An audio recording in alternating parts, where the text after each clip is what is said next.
Flamengo nessa temporada.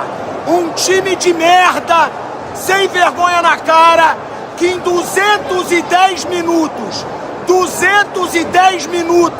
contra o minúsculo Lanús, não conseguiu fazer um gol sem ser de pênalti.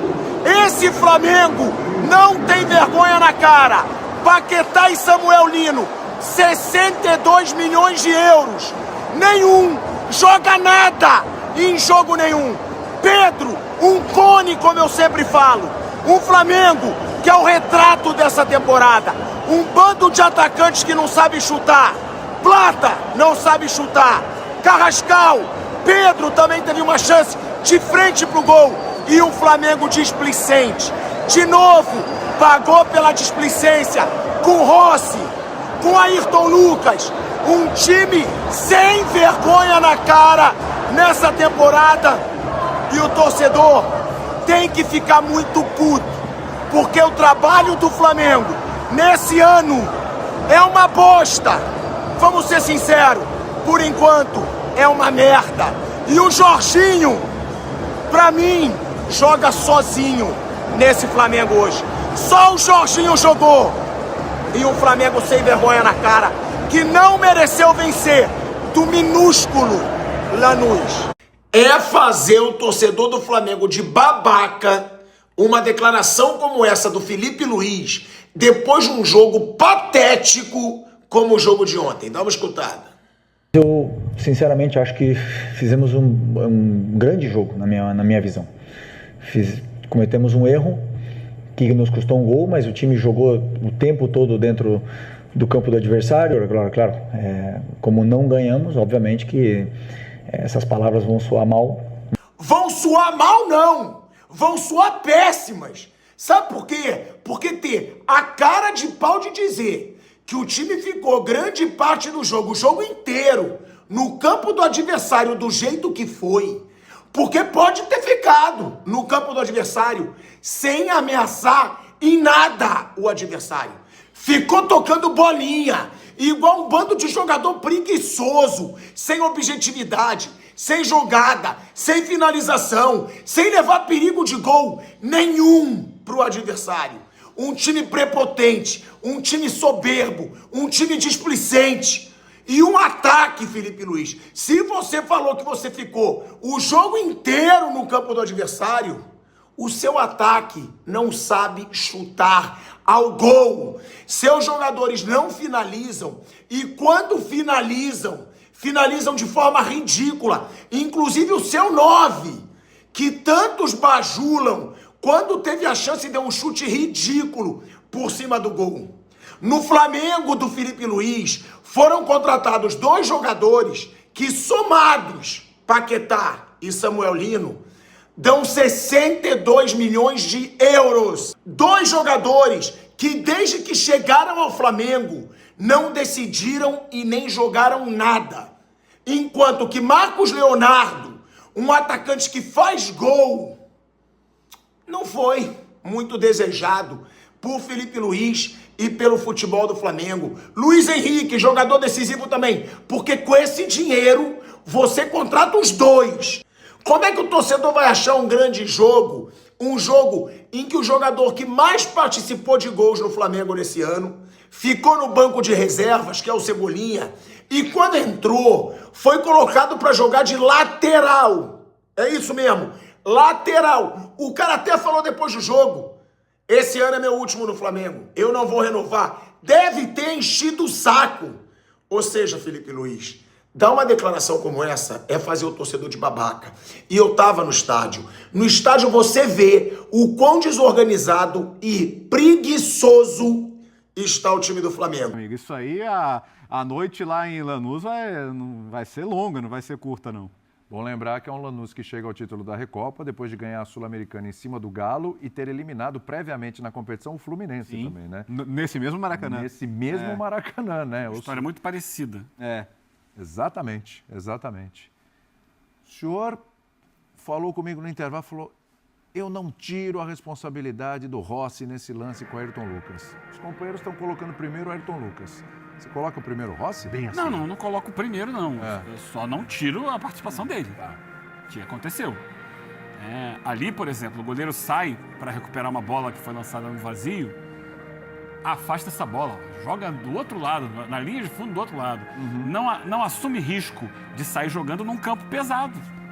Acho que o grande problema ali foi o campo pesado, para todo mundo. A bola do Ayrton Lucas é mais fraca porque o campo está pesado, ele escorrega porque o campo é pesado. Esses são riscos das condições daquele momento que o Rossi assumiu ao querer sair tocando curto, não entendendo a realidade daquele momento. E aí o passe do Ayrton Lucas é equivocado. O Ayrton Lucas devia simplesmente girar o corpo e conduzir a bola ao ataque, que era o que é o mais indicado para aquela situação ali. Ele não fez, por insegurança, retornou a bola. Aliás, o Ayrton Lucas praticamente não foi à linha de fundo.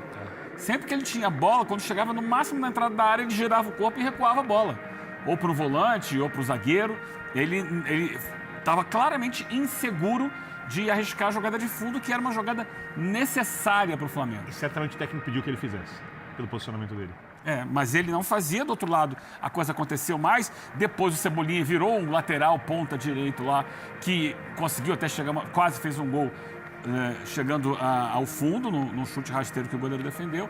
Mas antes disso, o William, eu acho que é importante a gente bater na tecla. O início de ano do Flamengo é muito ruim. Muito ruim para o que se espera do Flamengo. Mas vamos entender o contexto geral. Antes da gente entrar na minha parte, tá? De entrar nos erros individuais, erro do técnico, dos jogadores, o Flamengo fez a sua última partida, se não me engano, dia 18 de dezembro. PSG. E esse jogo aconteceu lá no Catar. Foi. Até os jogadores voltarem, entrarem em um período de breve descanso que eles tiveram, você tem todo um deslocamento e tal. Natal, Ano Novo, 10 dias e já estão de novo reincorporados ao grupo. Você não tem férias e não tem pré-temporada. Aí foi feito um planejamento para esse time não jogar o estadual até o limite do que o regulamento permitia. O Sub-20 começou mal. A diretoria do Flamengo bateu na mesa contra a vontade da comissão técnica e falou: tem que jogar contra o Vasco. Então, se você já tinha pouco tempo para montar o planejamento de um mínimo de pré-temporada possível, isso já não aconteceu. Não teve férias, uma pré-temporada interrompida, com um calendário que joga e pune os clubes vencedores do ano anterior com 2 decisões nos primeiros meses. Supercopa do Brasil, não me importa, você tem que chegar e ganhar a Supercopa do Brasil. Recopa Sul-Americana. Então o clube que é campeão, ele não descansa e ele é obrigado a, janeiro e fevereiro, decidir 2 títulos sob o risco de ter o seu trabalho questionado, como está tendo o Flamengo agora. Então, é óbvio que os jogadores não estão bem fisicamente. É claro que o time coletivamente está muito abaixo do que pode mostrar e mostrou no ano passado. E isso se reflete em campo.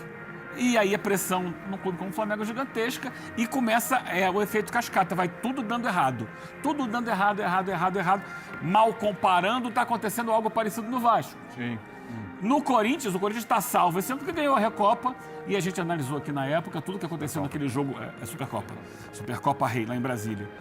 Todo aquele envolvimento que o Corinthians teve para aquela partida, de torcida e tudo, aquilo tudo foi muito decisivo para o Corinthians ganhar aquele título. Mas essas equipes que não tiveram férias e não tiveram pré-temporada, naturalmente vão sofrer no início do ano. E o Flamengo está colhendo os frutos de tudo que tem acontecido com ele, porque foi jogar Mundial de Clubes, porque ganhou Libertadores, não teve férias, não teve pré-temporada e tá aí, perdendo mais um título em casa. Mas, apesar disso tudo, é preciso reconhecer o mérito do Lanús. Claro. Ele não chegou aí à toa, como você falou, eliminou o Fluminense, ganhou do Galo nos pênaltis, dentro de uma mesma estratégia. Sim. Que está provada, assim, para a realidade dele funciona. E funcionou hoje mais uma vez. Isso. Estão aí recebendo as medalhas, vão levantar a taça, a gente mostrando. Daqui a pouco vai ter o Calçade com a gente direto do Maracanã. Ô, Jean, a escalação, as mudanças para o segundo tempo, seriam melhores se fosse o time que iniciou o jogo? Então, bom, boa noite. Boa noite. Eu acho o seguinte, a derrota ela é muito pesada também por isso. Ela é muito pesada não porque o Flamengo perdeu a Recopa. Na boa, acho que o peso da Recopa para aquilo que é o objetivo do Flamengo na temporada, para aquelas que são as metas do Flamengo na temporada, não é um peso tão grande assim. Claro que é sempre melhor vencer do que perder, mas o peso não é tão grande. A questão é que o Flamengo perde a Recopa para um time bem menor e bem menos qualificado do que ele que é o Lanús, e perde justamente com escalações bastante questionáveis, né? A gente falou isso depois do primeiro jogo e eu acho que com a escalação de hoje o Felipe Luiz dobrou a aposta. Não acho, obviamente, que o Jorginho devesse começar jogando, porque ali é claro que era uma questão física. Acho que até a escolha do Paquetá no banco não é um absurdo tão grande assim, mas como o Léo falou, eu acho que esse era o jogo para você ter o 9, para você ter o Pedro, porque você sabia que o jogo transcorreria como ele transcorreu praticamente o tempo todo, exceção feita aos 10 minutos iniciais, quando o Lanús deu uma surpreendida ali, marcando alto em cima, mas se você tirar aqueles 10 minutos, de resto, foi para variar um Flamengo com muito volume, um Flamengo com a bola no campo de ataque, rondando a área o tempo todo, mas de novo, não foi um Flamengo que criou um caminhão de oportunidades.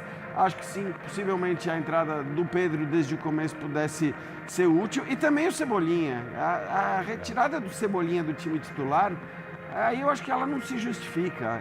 Você pode, até não sei quem falou aqui sobre a necessidade, de repente, de dar uma mexida, de mudar, e eu entendo isso, mas assim, o Cebolinha não é o cara para você dar essa mexida. Acho que era outro que poderia ter começado jogando. Então acho que todo mundo, quando viu a escalação ali, com o Paquetá no banco, com o Cebolinha no banco, com o Pedro no banco, estranhou e falou, olha, acho que falou não, mas o pensamento o Felipe Luiz está dobrando a aposta. A gente olha para o que foram as últimas manifestações da torcida, uma pressão já grande em cima do time, chamado de time sem vergonha, uma pressão já grande em cima do treinador, e na hora que ele faz isso, que ele dobra a aposta, quer dizer, que ele escala um time que certamente é um time que, duvido, acho que se você pegar todos os presentes no Maracanã lá e perguntasse qual é seu time ideal para começar esse jogo, Não seria isso. acho que não teria que colocaria essa escalação que o Felipe Luiz colocou. Não estou dizendo que o técnico, obviamente, tem mais informações, tem mais conhecimento e mais capacidade de tomar decisões, mas o que eu estou querendo dizer diante do que foi a surpresa da escalação, se você considerar a atuação mais uma vez fraca,